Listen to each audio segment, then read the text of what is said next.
Welcome, viewers and listeners, to the Total Football Analysis EPL podcast. We are the Thinking Fans podcast. Each week, we get together with our besties, who are current pro players, real coaches, academics, and stat heads.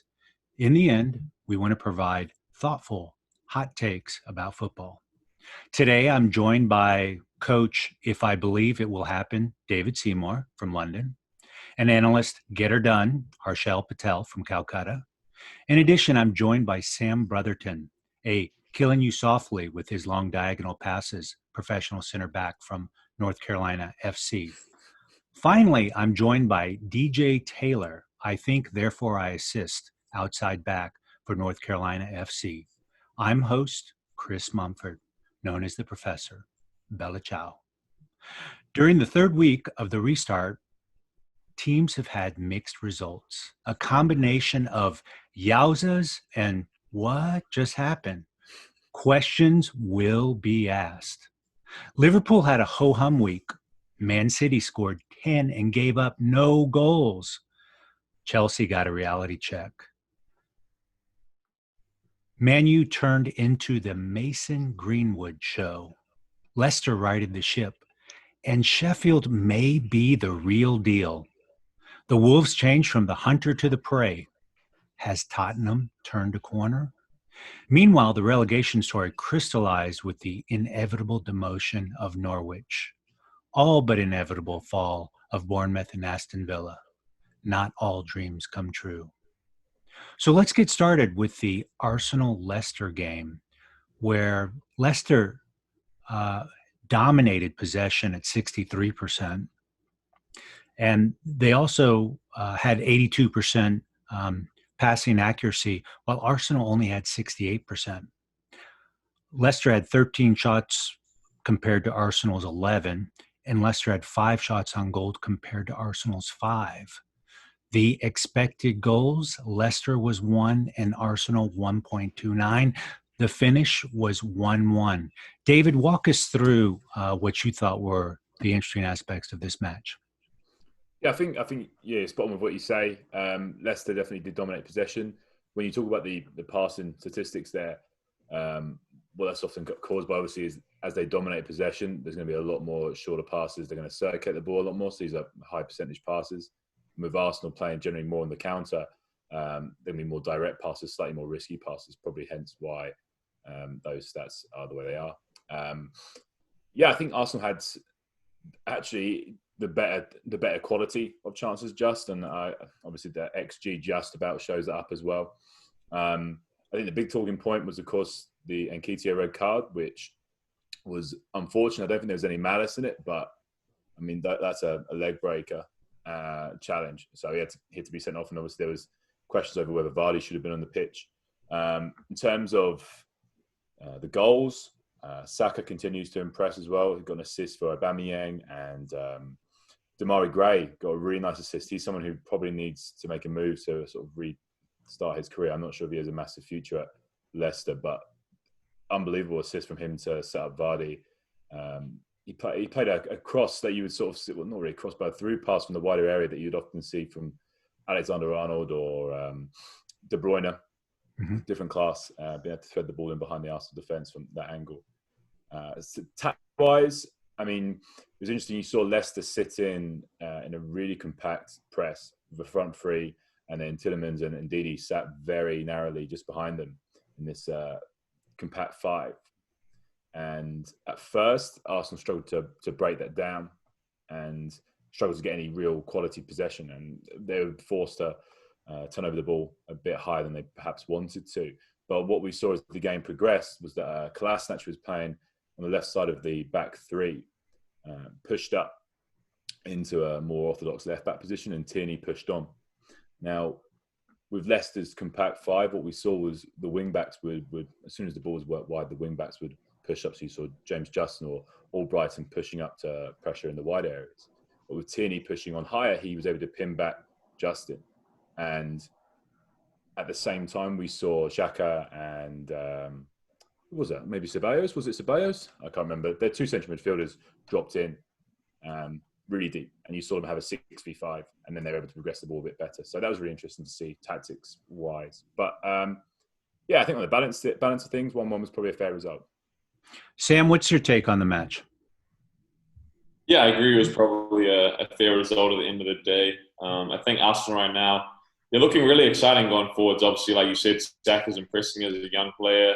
Aubameyang and Lacazette are scoring goals. I think it's just their Achilles heel that we kind of always come back to talk about as the defence. Yeah, I agree with you, Nketiah. I don't think there was any malice or intent in that challenge, but it's a red card. It comes down to kind of discipline at the end of the day, and they concede a late goal and they lose 2 points. We saw again today that defensive kind of underbelly of them is a little soft, and they just, I think, as exciting as they are going forwards, they're never going to be able to put a great season together or a great run of results together until they solve their defensive issues. I don't want to turn this into the VAR show, but I don't know if you guys saw the Burnley West Ham game. It was like a day or two after that game, and James Tarkowski did a pretty similar tackle on Jared Bowen, and he got a yellow card. He didn't get red. He was punished with a yellow. I don't think Michael Oliver went to VAR, and I've got issues with Michael Oliver as a referee and just dealing with VAR in general, so I wasn't surprised. But I don't know if you guys saw that tackle as well. Anyone? Maybe. No, maybe not. but I do think you bring up a great point. I mean, with VAR, I imagine officiating is going to have to adapt, right? Because video don't lie. And so it'll be interesting to see in the next season how things start to evolve. In other leagues, handballs have been a ginormous issue, particularly in Serie A. And I just have to imagine because of VAR, there's going to have to be some changes to the rules. Whether they get done in the 4-week off season may be a little aggressive, but we'll see what happens. So sorry, Chris, just to jump in on the VAR stuff that we're talking about. So I don't know if you saw, if this came to your notice, everybody else as well, that I think it's the IFAB, which is the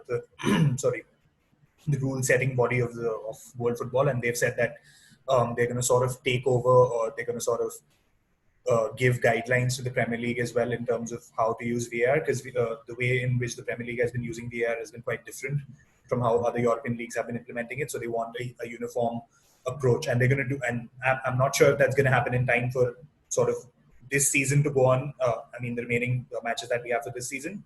But it's interesting as well, because one thing which I really want to see is the referee being allowed to go over to the monitor on the far side of the pitch and view and basically the VR telling you know what, you should just go and have a look at that again and see if you have another opinion.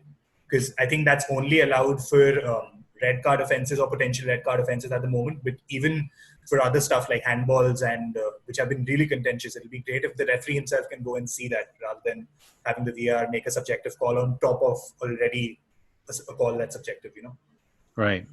From a player's perspective, DJ, what is your take on the ref being able to go to the side of the field and look on a screen? For me, I think it kind of goes both ways, Once if as a player, there's players that do malicious things. There's players that obviously want to also get away with it. So I think it goes both ways, I think moving forward with the game, I think the ref should be allowed to go to the side and review it. So I think a lot of stuff happens where refs don't make the right call or they don't see it and they just say play on, and you as a player just have to deal with that. Whatever decisions are made. So I think, and so also it'll stop a lot of diving that's been going on through a lot of leagues too. The attackers, especially as a defender, for me, I know for Sam too, it's annoying when, you get called a PK for a dive that you didn't do anything. You didn't even touch the guy. So I think it's going in the right direction, but I agree. I think refs should be able to definitely on the side. Super. Well, let's turn our attention to the Sheffield United and the Wolves game, in which that one, unsurprisingly, the Wolves dominated possession at 57%. In terms of shots, Sheffield had 6 and the Wolves Sheffield had 7 and the Wolves had 6. Sheffield had 3 shots on goal and the Wolves had 1 shot on goal, with a resounding expected goals of 0.47 for Sheffield and 0.33 for the Wolves. So sounds like not a lot of goal scoring opportunities. The game did end, of course, 1-0 Sheffield. Harshal, what's your take on the match? Yeah, you're right, Chris. Not really too much goal scoring action. But it was interesting because you saw two teams which have a similar sort of system go against each other. I mean, Sheffield United have obviously been playing a back three all of this season, even last season in the Championship. And Wolves, ever since they've come up under Nuno, they've also largely, I think, have played a back three. So it was interesting to see these two teams come up against each other and their interpretations of this system, because even though they obviously play with a back three, they don't play the same way. And I think Sheffield United did a good job of shutting down Wolves in the sense that Wolves basically lined up with the two central midfielders in Neves and Moutinho, which were so it was a sort of 5-2-3, if you want to put it that way, in terms of how the defenders and the midfielders lined up. Whereas Sheffield United were in their usual 3-4-3, I guess, or you want to, I mean, not a 3-4-3, a 3-5-2. Yeah. So they had the three in the middle, and that sort of midfield configuration was able to dominate Wolves' midfield, because Wolves are really reliant on Neves and Moutinho to progress the ball into Jimenez, who's the central striker of in that system. And Sheffield United didn't allow that to happen because Sanderberg and Oliver Norwood would be pushing onto Neves and Moutinho, and that would leave Ben Osborne free, and he would then drop in whenever Raul Jimenez would look to drop in to receive the ball. And it's really illustrating that I think Moutinho only managed to pass to Jimenez once in the entire game, and Neves also, I think, had about 2 or 3 passes to Jimenez in the entire match. And that shows you how well that sort of creative side of things was shut down by Sheffield United. And then they imposed their sort of system on Wolves, because we all know that they like to build up down the wide areas and they have the overlapping centre halves. And that sort of wide combination play that they were doing was able to sort of push the Wolves wing backs back into their own middle third or defensive third, and they weren't really able to affect the game going forwards as much as they would have liked. So as we'll see later on as well with the Chelsea game as well, I think Sheffield United have really pulled themselves back in the last sort of couple of weeks, and they've got a couple of really good results, and they're pushing for Europe once again. And the goal was scored in the 92nd minute. What happened in that situation? So, I mean, it was basically a set-piece situation that Sheffield United took advantage of. So, again, I'd give props to the coaching and the way that the entire situation was drilled so that they could get that goal. But as you said earlier, there wasn't really too much goal-scoring action. The two teams were sort of effectively cancelling each other out. Right. But I was more impressed by Sheffield United than Wolves, because I thought Wolves could have really done a lot better than what they did. I think had they maybe tweaked their formation and had Den Donker play in midfield as well and play with midfield 3 instead of the 2 central midfielders, it might have been a better sort of tactical battle, or it might have been better for Wolves in that sense. And remind me, which position does Egan play? He's a centre back. Centre back, which gets me to Sam. How on earth is it that it seems like centre backs are starting to steal the limelight in some of these finishes in some of these matches? And then I'm just curious, you are basically a Secretary of Defense. How is it that Sheffield United is just freaking so stingy on their defense? And it's not like they have, $15 million or $50 million signings in that back line. What's your take on that? Yeah, I mean, obviously these players kind of didn't come to the Premier League with high value, but I think players like John Egan have had great seasons. I think they're really going to raise their value, and they're really great players, but they're also playing in a great system. The manager has them super organized. I think they all have really clearly defined roles and responsibilities within the team. I think when you play that back 3, back 5, that's especially important. They all cover each other. They all back each other up. They're all just they're so well drilled. They know what they're doing. I think like Harshal said, Sheffield United's had a really good week. I'd be interested to know some kind of the XG and the stats on that, because I think their effectiveness is just amazing. They seem to be so efficient when they go forward, and then they're just really hard to score against. They're hard to break down. They don't give opposition teams kind of time and space on the ball, and they're really compact and they stay together defensively. So yeah, they're a really well-drilled team, and I mean they've been a surprise this season, if you ask me.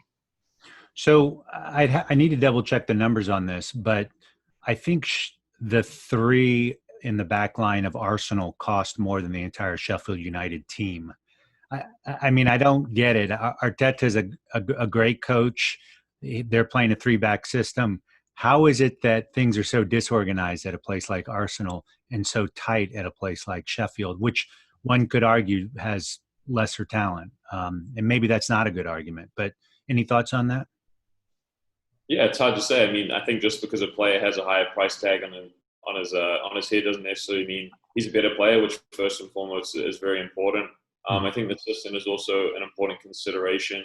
Arteta, a player like David Luiz, is obviously very focused on his range of passing, playing out of the back, which is no bad thing. That's obviously an attractive side of the game. But I think Chris Wilder has really emphasized the basics of the game, defending, being disciplined, being compact, and staying tight in your shape. So, yeah, I think, I don't know. I'd say it's down to a lot of the management, what they're being told, kind of the culture and the tactical approach for the team. It's hard to say. Yeah. Okay. Also worth pointing out that Sheffield United have been playing a back three since 2015. So, right. I mean, they've just got that much more familiarity with the system. I think people balk at the idea when they first see it playing with a back three because it looks so different. When it's not, but it takes time, and it's not necessarily something that I would look to introduce halfway through the season. So I think you're going to see us, if they continue with it, I think they're only going to get better. Yeah, I think that's a great point. I mean, I think understanding the system is super important. There's times where I've been kind of told to switch to a back three all of a sudden, and it's difficult. You know, it's very different formation. As a centre back, you have hugely different responsibilities. So it's definitely something that you need to practice on the training ground, and it comes with time, like David says. The more games you play in that formation and alongside the same players is definitely going to help your understanding. Nice. Well, let's shift our attention to the next match in the David Seymour universe, probably the match of the week, could be of the entire season. But that would be the Norwich-West Ham game, of which Norwich had 53% possession, and Norwich also had 11 shots compared to West Ham's 19. So there were 30 shots taken in this match. Norwich had 2 on frame, while West Ham had 7. And it was pretty fascinating. 3 first-half goals, of which Norwich had a 0.61 expected goals, and West Ham had a 3.81. Final score, 0-4, Norwich-West Ham. And David, this had a special characteristic, this game. Can you elaborate more on that? Yeah. Yeah, I mean, as you said, it wasn't like West Ham dominated the game, particularly in the first half. I thought it was relatively open. I think West Ham looked more dangerous, but Norwich had some chances. They were more sort of half chances, but they certainly had some. And West Ham went 2 up just before half time. So that, I think, just killed them off, really. I mean, I think what was interesting for me to see was that defensively Norwich were really poor, and everyone's been expecting Norwich to go down for some time now, and people are continuously talking about Ben Godfrey, Max Aarons, Jamal Lewis, players in that back line that they think Premier League clubs might be looking to sign. And of course, it's not just down to the back four, but they looked really, really suspect at the back, particularly in the second half. I mean, one of Antonio's goals, I want to say it was the third. I think it was the fourth, where he just jogged across to the front post. And the centre-back's positioning, they were closed off. He wasn't marked. He was able to tap home from 3-4 yards away. So that was concerning, I think, for Norwich. I mean, it was, for West Ham point of view, it was a massive win. I think if we hadn't won that, then it would have been a very tense end to the season. With Villa winning today, things potentially get a little bit more complicated, but I'd still fancy West Ham to stay just because of their goal difference as well. Right. But, yeah, I mean, Antonio obviously doubled his tally for the season. He's only one of 27 players to score 4 goals in a single game in the Premier League, and the first since Salah did in 2018 against Watford. So, and also some of the company that he's in there. I mean, Henry, Owen, Kane, Shearer, you name it. There's top players who have done that. So it wasn't something I expected Mikel Antonio to do. It was a bit of a bizarre game, a bizarre set of circumstances, but certainly welcome. Right. Well, I think it was Antonio FC versus Norwich, and it was truly a Superman performance that I imagine he's going to be enjoying for the rest of his life. So probably never have to buy a beer in West Ham again after a performance like that, or in London, I should say. So let's turn our attention to the Sheffield United Chelsea match, of which Chelsea absolutely dominated possession at 76%. And there were Chelsea had 15 shots on goal. 15 shots, and Sheffield United had 9, of which Chelsea had 4 on frame, as well as Sheffield United had 4. Expected goals was 1.18 for Chelsea and 2.01 for Sheffield United. Of course, the outcome was 3-0 Sheffield United. Harshal, help us unpack this game. Yeah, and as we were saying earlier, this result, I can't say I was expecting this emphatic a win for Sheffield United or a win at all. Chelsea had been on a really good run of form since the restart. But I think there were a couple of factors which played in here. I think one thing was that Lampard hasn't really rotated his team. The only changes that he's made have been injury enforced. So I think there was a bit of fatigue that could be seen, especially in the likes of Willian and Tristan Pulisic, who've taken a lot of the creative burden for Chelsea since the restart. So I think there's something where he might need to change there. But in terms of, if you want to talk about the tactics of the game, I think it started off, like, Sheffield United started off really well. They managed to put themselves into a bit of low block, and Chelsea weren't really able to. And Chelsea's passing was really slow. We've been used to a higher tempo of passing from Chelsea this season, but Sheffield United were able to sort of slow the tempo of the game down to suit them, where they were able to get enough bodies back so that Chelsea weren't really able to open them up. And they also weren't able to sort of progress the ball as much as they'd like. And I think Lampard was proactive. He made a switch at halftime. He went to a back three as well at halftime.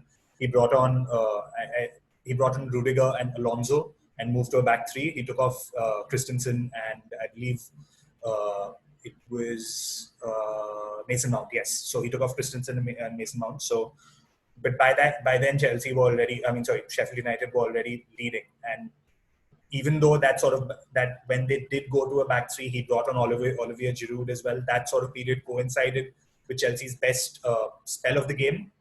But there was another tactical change, but then completely unbalanced things. Chelsea moved to a 4-2-4, and that completely unbalanced things. And then Chelsea were caught on the break for the last goal. And there were a lot of defensive errors from Chelsea. If you look at the third goal, Jorginho lets McGoldrick just run past him, and then Zuma doesn't go out to sort of stop the cross. And Rudiger, I don't know what he was doing when he was trying to clear the ball. He just sort of set it up on like a half volley for McGoldrick to score. And David McGoldrick had scored no goals this season, and he got 2. So we're talking about doubling tallies for Mikel Antonio. You can't even calculate this because he's gone from 0 it's goals infinity. to 2 goals. Yeah, exactly. So he's gone to a brace from having no goals. Although, if you look, he's been sort of come under quite a lot of criticism this season, because before this match, I think he had an XG of 7.5 or 7.8 or something for the season, but he'd scored no goals. So he had come under quite a bit of criticism, but he obviously scored the 2 goals, and Ollie McBurney got the other, and Chelsea, nice, I think, deserved to lose. So it was, again, a really good performance from Sheffield United. DJ, what's your take on the game? Yeah, I agree with Harshal with, maybe fatigue played a part in the Chelsea squad. Like he was saying, their passing between center backs especially was just sideways. And you're never going to break a team down if you don't make those risky passes in between lines into your midfielders. And everything just looked very lethargic. Every time Willian got the ball, he was trying to force things. I also believe that that's a little factor of fatigue. But also I believe that this game kind of exposed Chelsea as a young squad. They still have some learning to do. I think a big thing that they've been missing this season is consistency. Obviously, when they're going, they're good. But obviously, after that run ends and they lose a game, they have to pick themselves back up and find their consistency again. But I think it's just a learning curve for Chelsea, honestly. I think, maybe the next 2 seasons, once these young guys learn how to be consistent and Lampard learns who he needs to use at what times, they'll grow and they'll be a very good team. I actually wanted to bring up a point with you, Chris and Sam, on one of the goals, the striker for Sheffield headed it. It was a hard header. It was near post though, and the keeper didn't even touch it. So, I kind of want your take on it, Chris, on whether you think keeper should be always covering near post. And yeah, it was a hard header for me, but I feel like, he could at least try to save it. He didn't move. He just looked like that. You know what I mean? And as a center back, you obviously can't let him get the header at the same time because it's near post. So let me know what do you guys think about that? Sam, you go first. Yeah, I think it's been a bit of a recent theme. I'll comment on the defending for Chelsea, struggling to deal with balls into their box, with crosses. They seem to just not be tight enough to their men in the box. I think it's important once the ball goes into the box and strikers are in range, they're close to the goal and they can score. It's important to get tight to them and just be aware of they are. It's definitely difficult when you're making movements off your shoulders. But yeah, I think that's something that Chelsea kind of need to clean up a little bit on. It was a really great header from McBurney. Kind of the power that he got with that was amazing. So I'll let you talk about the goalkeeper. Well, as you know, Kep is a young keeper. I'm not crazy about his positioning generally. I like him to be a little higher up for situations where you have almost no reaction time, and maybe he gets hit in the chest by the ball or is lucky and gets a hand on it. So I don't know. I think those near post headers, at the 6 or 7, he certainly can't go out at that. So he didn't have a whole lot of reaction time. I think everyone knows how sensitive I am to goalkeepers should never get scored on the near post. It's like, great, but if you want a lot more in the far post, you can do that. But no, you don't hear any TV commentators saying, oh, well, that far post, he would have had it if he were a step or two out farther. So the debate will continue on that account. Yes, but if I can just, again, not to interrupt you, but yep. I was seeing some analysis on Twitter about this, and I think, so speaking about the reaction time that you talk about for goalkeepers and for Kepa especially, that he may not have had the reaction time, but I think he's got into a bad habit where he has a habit of sort of swinging his arms behind his back just when he's about to make or getting set, and that sort of takes away a few milliseconds for him to get his arms up sort of to his side to be able to make the save. So again, I mean, I'm obviously not a keeper, so I can't really talk about whether that would help. But from what I've seen on Twitter and a couple of goalkeeping coaches talk about it, that for this goal as well as for the first goal where he sort of made the first save, but then McGoldrick scored the rebound, that his habit of swinging his arms behind his back sort of leaves him a little bit short of the reaction time that you're talking about. So maybe that's something he might need to work on, in order to get that extra sort of half a second. Yeah, we'll move to the next thing because I don't want this to digress into thing, but it's a trade-off because when you have your arms back, you're loading up your legs, and Kepa has a reputation for making pretty dramatic saves, and that's because he's loading really well. So it's kind of you live by the sword, die by the sword when you're making some of these tactical considerations here. But let's switch our attention to the Liverpool-Burnley game. As we know, Liverpool has already wrapped up the league, but wanted to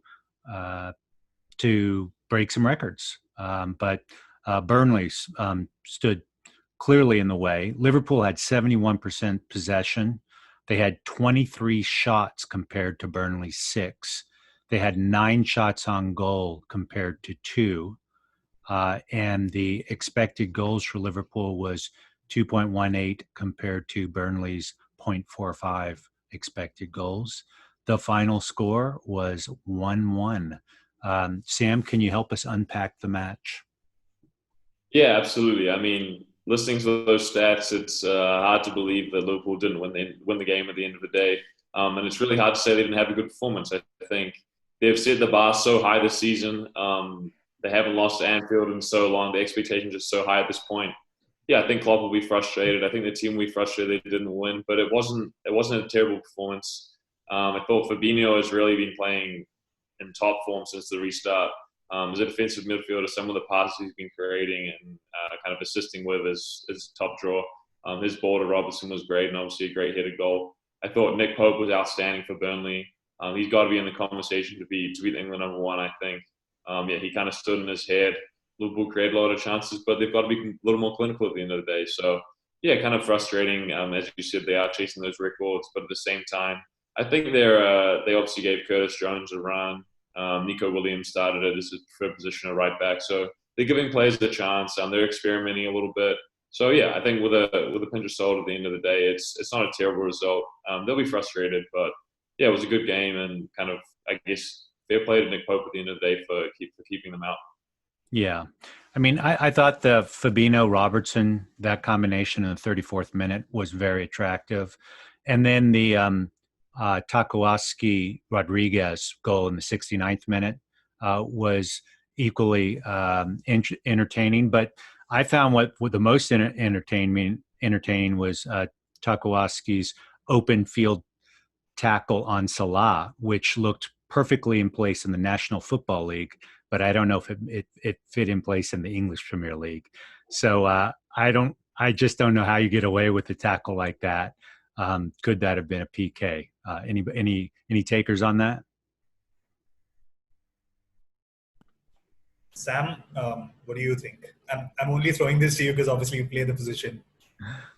Yeah, it's hard to say. I mean, you kind of speak about the Burnley goal, and I think that speaks to their style of play. They like to get the ball forwards early. They caused havoc in the box, and it was a great finish by Jay Rodriguez. Then at the other end, they're combative, they're solid defensively, and they're not going to give anything away. So yeah, it was a pretty agricultural challenge, but you got to do what you got to do, right? I mean, Salah's not going to be happy about it, but at the end of the day, Burnley's come away with a point at Anfield. So yeah. Well, I want to give Allison. Sorry to interrupt, Chris. Go ahead, Can we David. quickly just mention Burnley's unbelievable form in 2020? I think they've only lost in the league to Norwich and Manchester City. It's a strange one, yeah. But I'm not Sean Dyche's biggest fan, but I think he's done an unbelievable job of them this calendar year for sure. And I mean, they've been really hard to break down.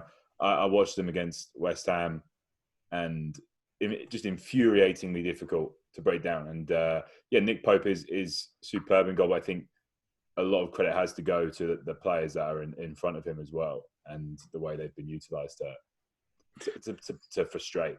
Yeah, I mean, I think the system that Sam has referred to so much is, really a sight to behold. And I will tell you, Pope, you have to have some great personal performances like that to be able to keep a team like Liverpool at bay. And so I really enjoyed the Allison Pope highlight reel, of which Pope certainly had a lot more opportunities to show his stuff. So, well, let's talk about the Tottenham Arsenal match, where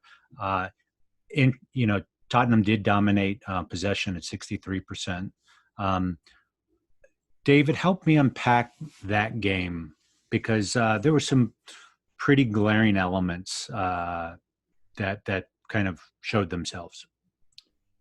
Yeah, I think, again, one of the major talking points will be Lacazette's goal, which was incredible and is definitely in a shout for goal of the season.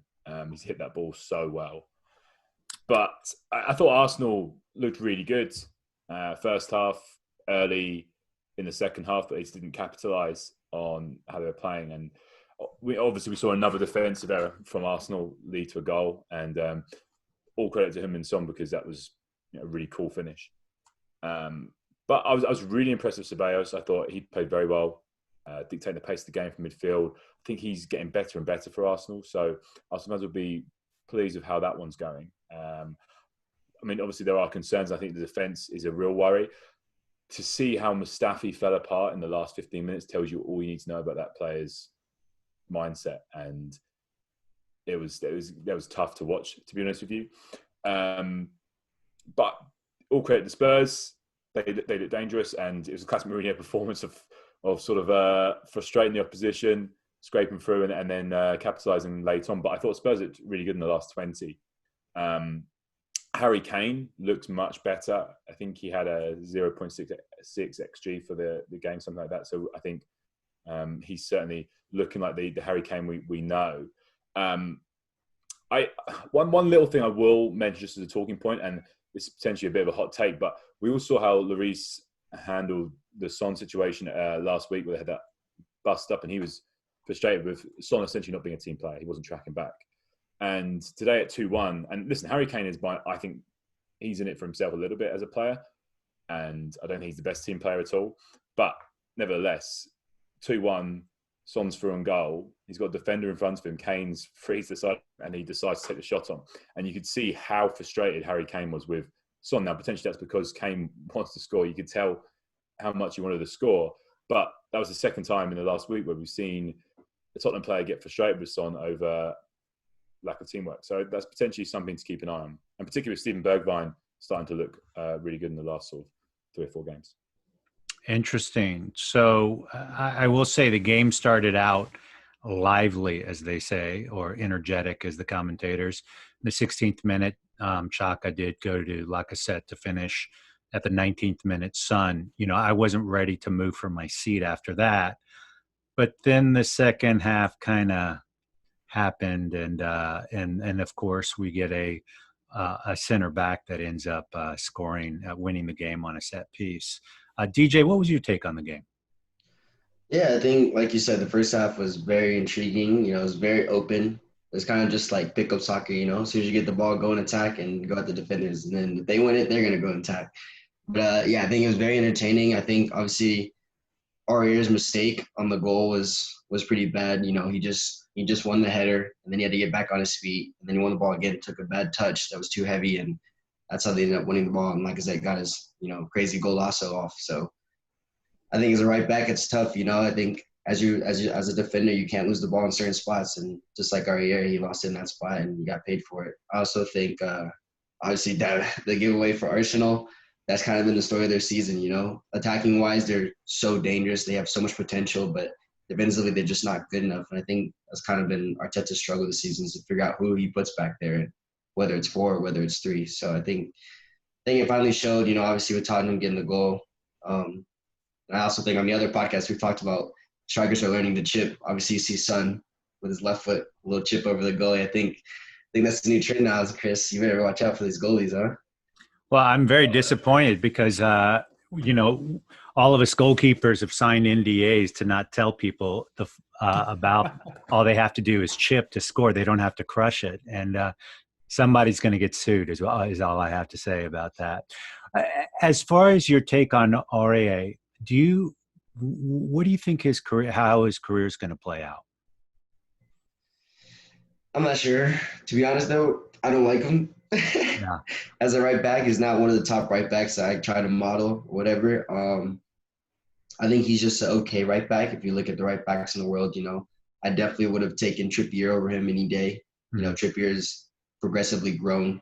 Obviously, you saw him in the World Cup or the Euros, and now you see him at Atletico. He's adapted to Simeone. He's played in Spain. A lot of English players don't go over to Spain to play. So I think for me, Aurier is just okay. And obviously it shows sometimes. I think maybe he relies too much on his physicality throughout the game. And as a right back nowadays, the game's transforming. So it's really about your mental side of the game and how you think through the game.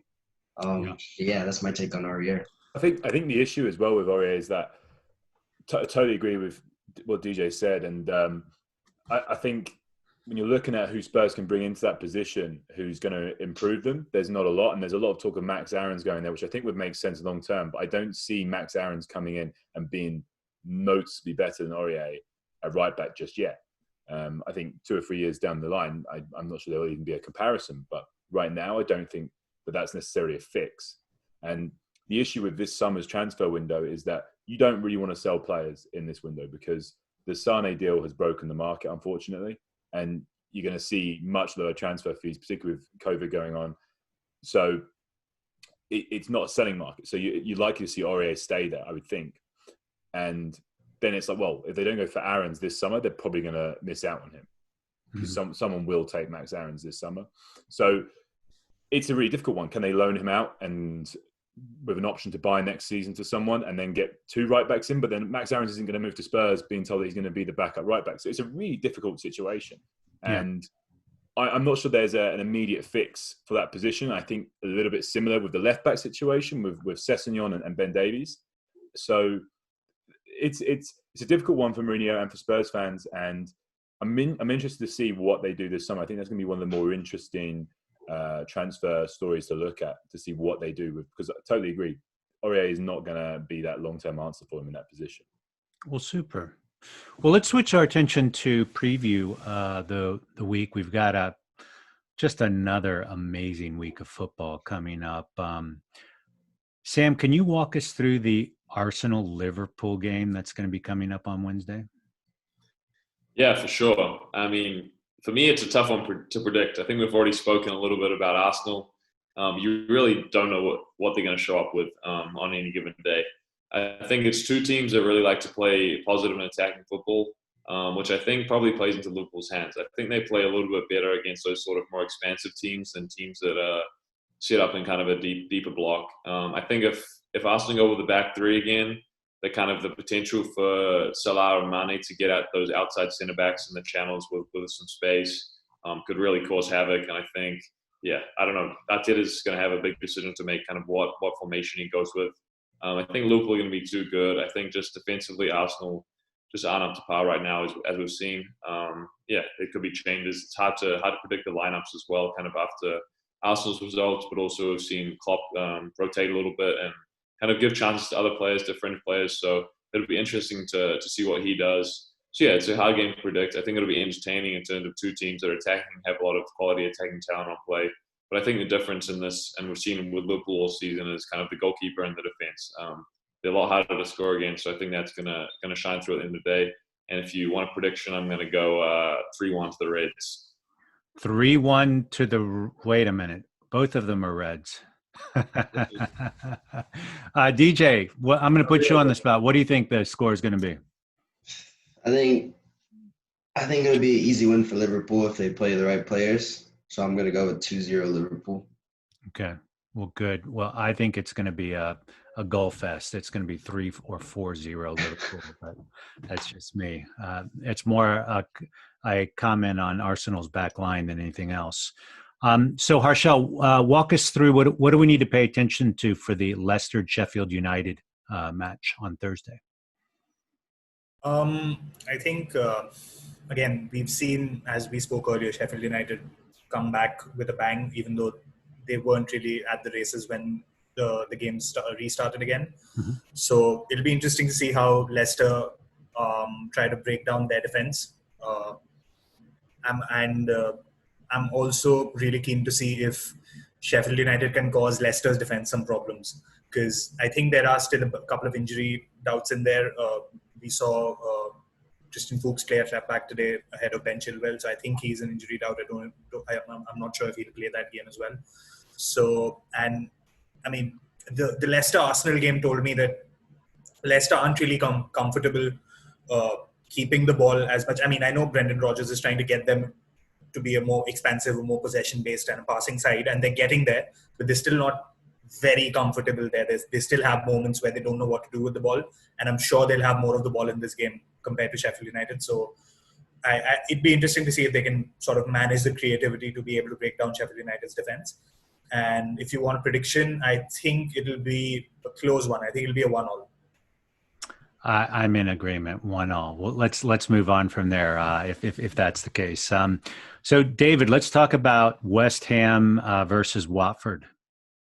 Yeah, I thought this had potential to be one of those really boring games where both teams just need a point.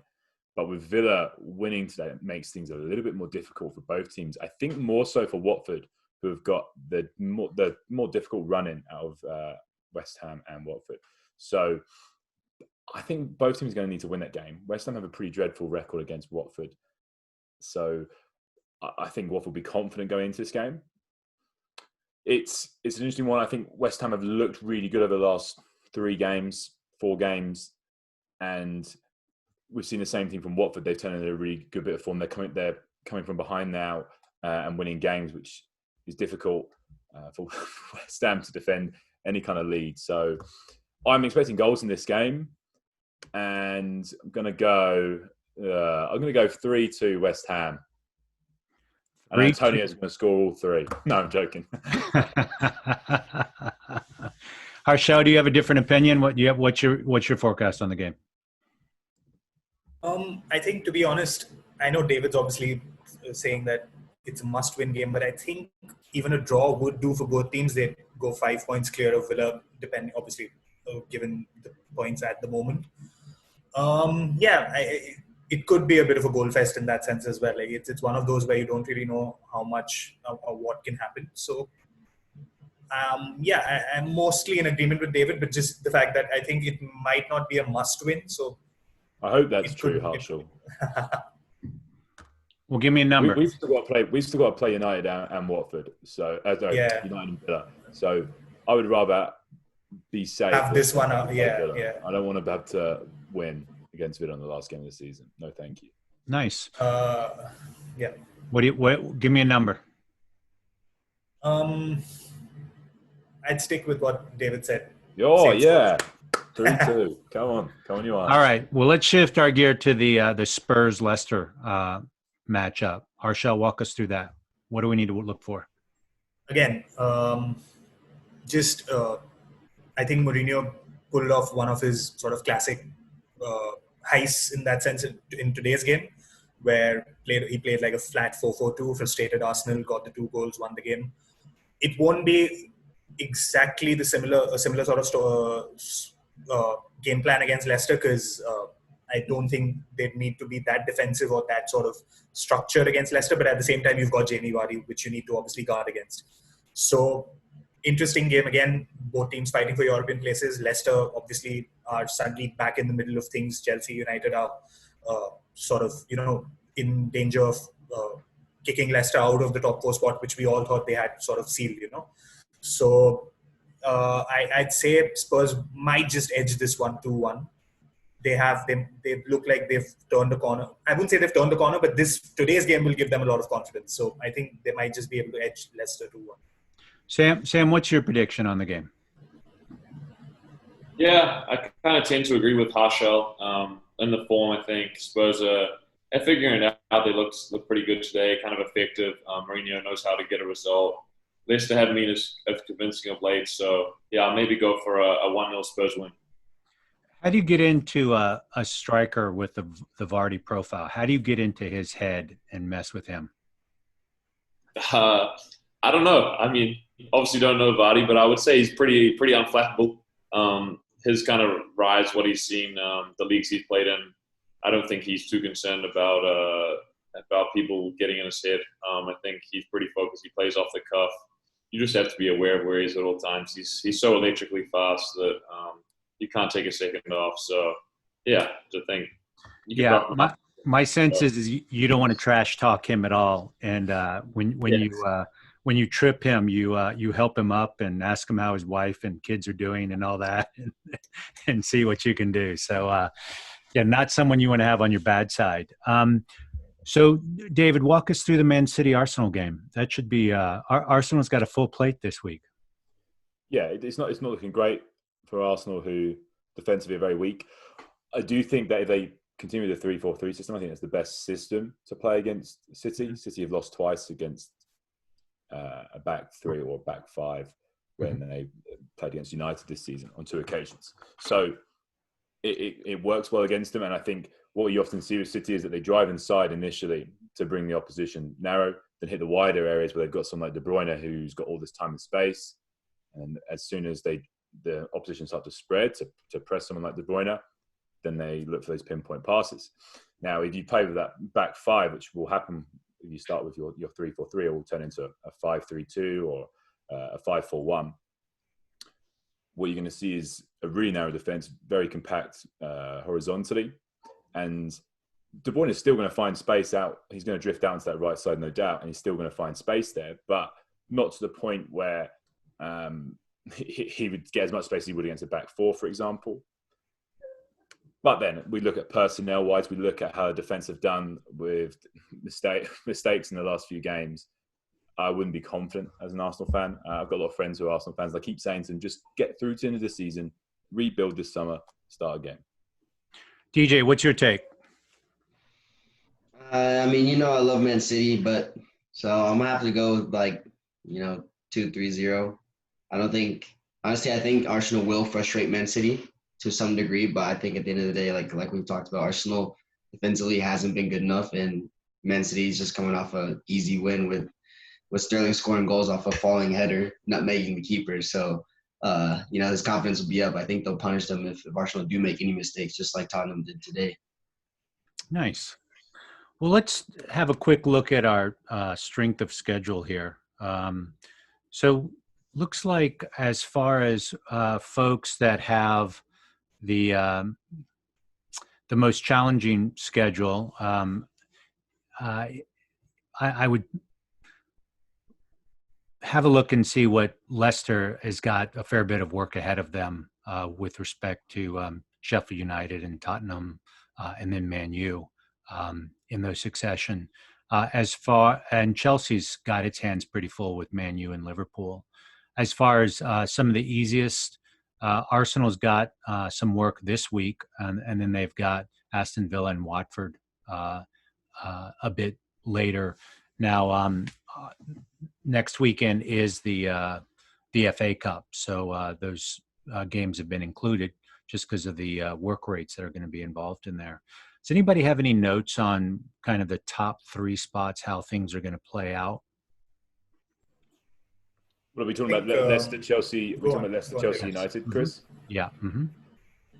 Yeah, I mean, I think Harshal's going to jump in on that, but yeah, what I'd say is, I think if you've got Liverpool left to play and you've got City left to play right now, both of those teams have got little to play for other than pride, other than ensuring they finish the season strong. But they don't have to win games, and they're going to be a lot more focused on player management than points.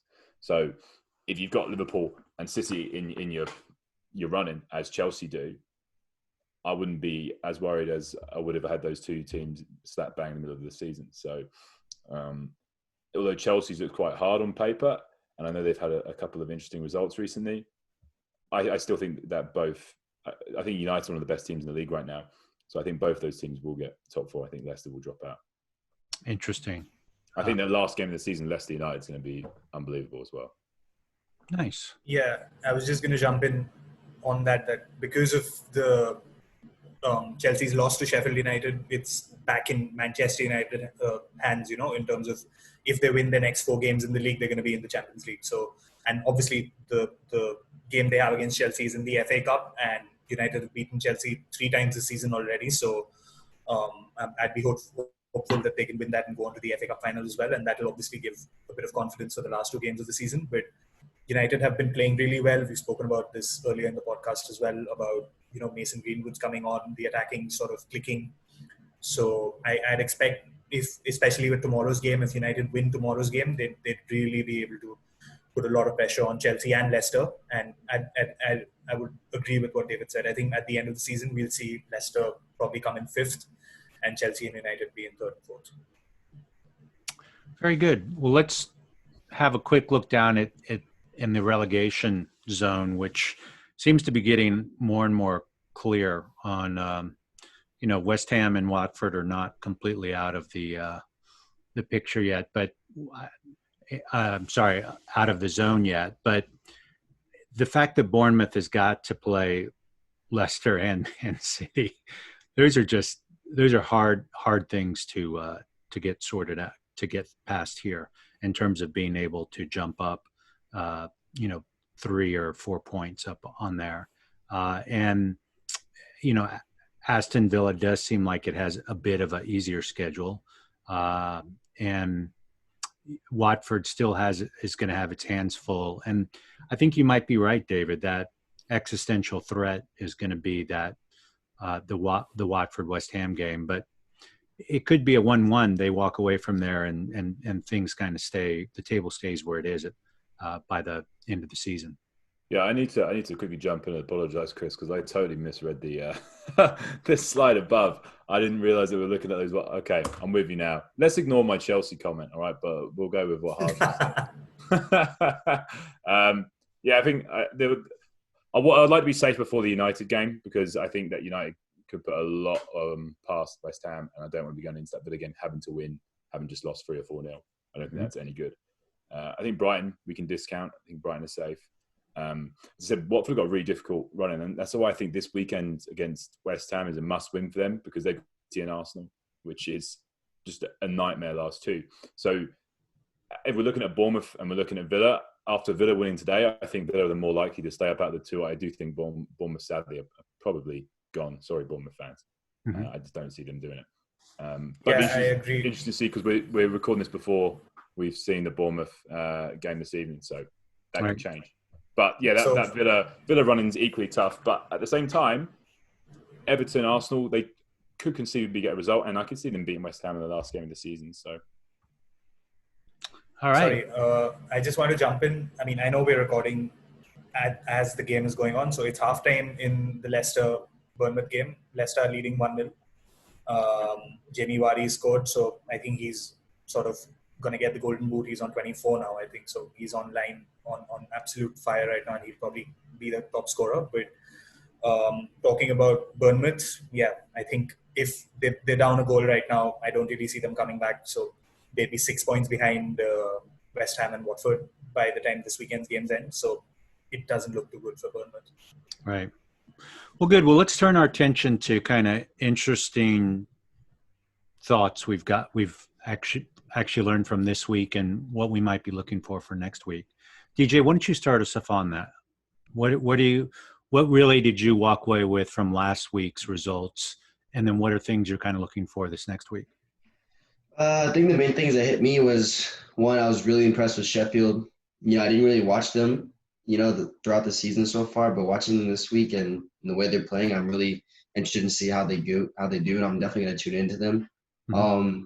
Also interested to see Chelsea. I like their team. I like the young guys, like Lampard's system and what he's trying to do with that team, and to see how they adapt and learn from matches they lose or tie and points they give up. Last interesting thing for me is Sterling's hat-trick goal. Third goal, obviously, that was crazy. He's kind of just falling over. The ball bounces up, hits him on his head, and goes through the keeper's legs. I think we blame that on the keeper, right, Chris? Yeah, so I think that was really funny cool to see this past week. Nice. Harshal, what were some of the thoughts you had for last week and what you're looking for this next week? Right, so I've got a couple of things I want to talk about. First up, since we haven't really spoken too much about Manchester United on today's episode, I think it was last week or maybe the week before that, but basically in the last sort of week or 10 days, United have given a new contract to Nemanja Matic till 2023. I maybe disagree with the length of the contract, but I think it's a good idea to extend his deal. I think since it was expiring at the end of this season or maybe next season, I'm not too sure. But basically the point is that he's sort of had a real resurgence in terms of his form and his ability to play in the Premier League. I, for one, and I think a lot of people were completely writing him off earlier in the season. He had been poor towards the back end of last season and this season and the beginning of this season. But he's really come and sort of taken Fred's spot. Fred was starting for United all throughout the season because of Pogba's injuries as well. But since Pogba's come back and now and Matic is back as well, and that's the sort of double pivot that United have played in all of their matches since the restart. I think the way in which United are setting up right now is really suiting Matic, because when in possession, he drops into the defense. He forms a back three with Lindelof and Maguire, and that allows Pogba to get up higher up the pitch and sort of take charge of things in the middle third, and also allows Bruno Fernandes to drop deep if required. But Fernandes is then able to sort of link play between the forwards and Pogba. Mm-hmm. And even otherwise, from a defensive point of view, he's done really well. He screens the defense really well. He gets his angles right. He's really good at intercepting the ball. So even though he has a lot of ground to cover, since he's the sort of sole defensive pivot, he gets his angles right, and he's able to do that job so far. But I want to see how he does. That Chelsea game in the FA Cup will be interesting, because Chelsea have the sort of players who could trouble him, who play in that sort of pocket of space and in the half spaces. So that'll be interesting for me to watch.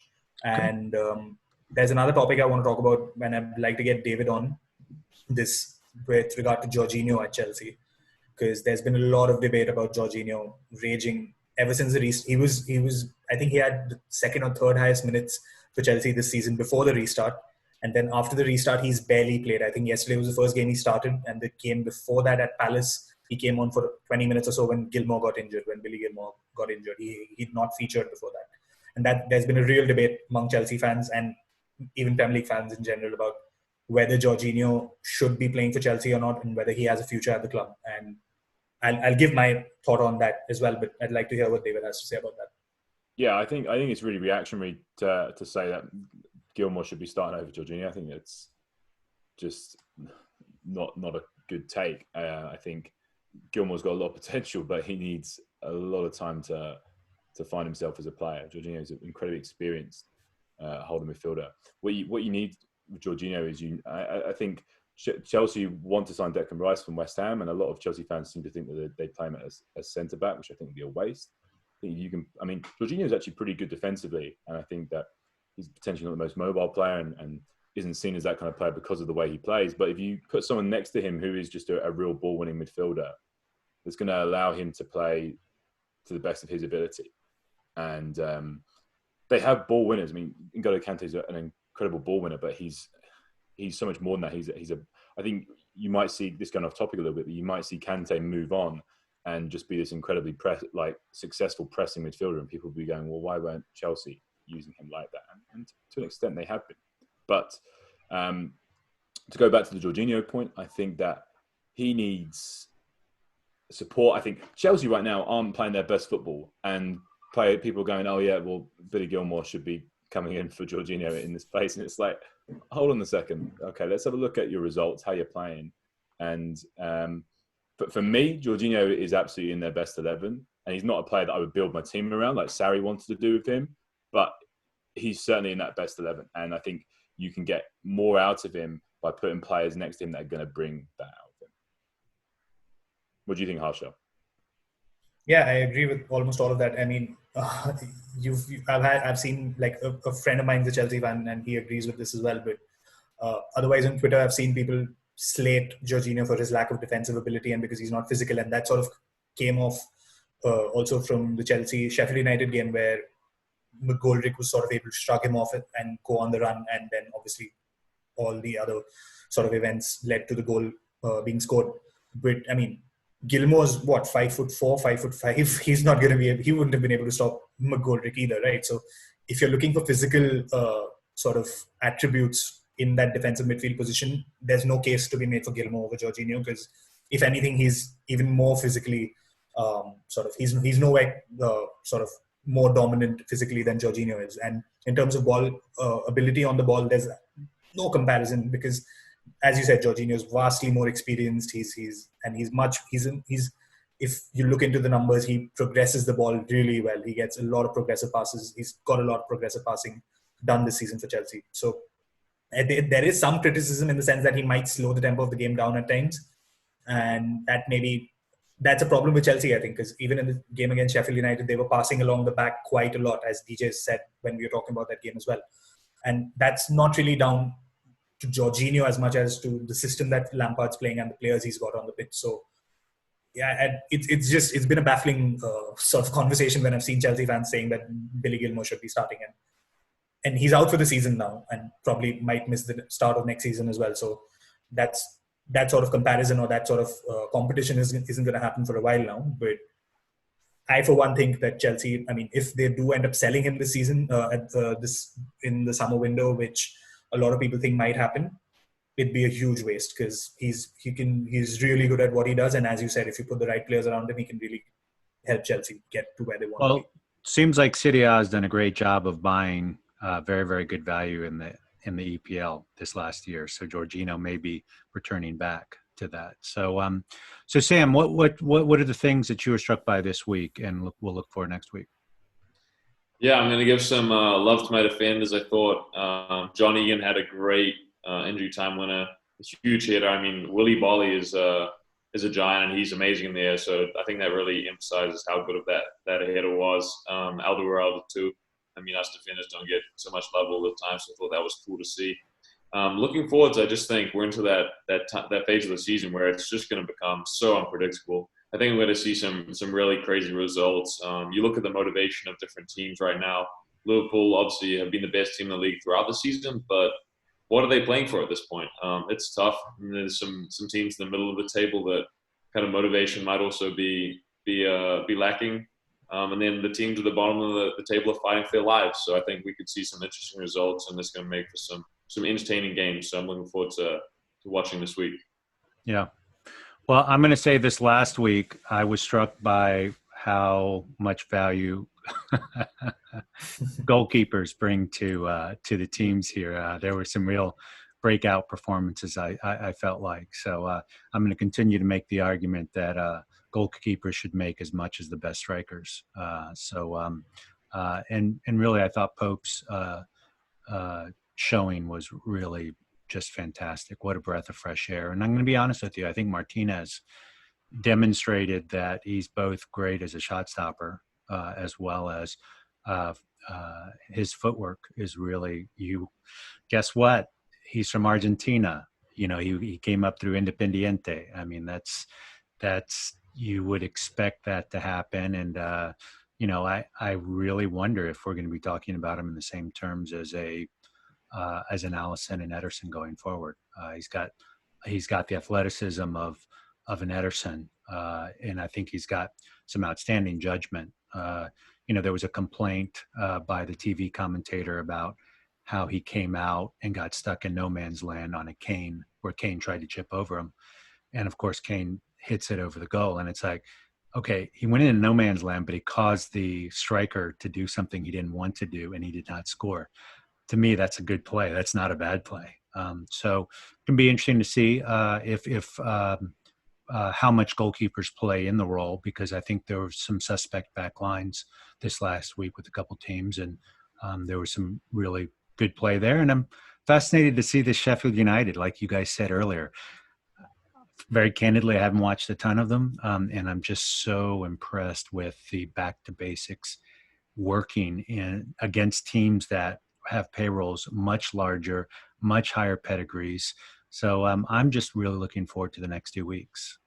So, gentlemen, that wraps up our podcast for today. We'd like to thank Total Football Analysis. They are the world's largest open source soccer analyst community. Please visit www.totalfootballanalysis.com. Join us for our next Football Thinking Fans podcast. For now, bella ciao, ciao ciao.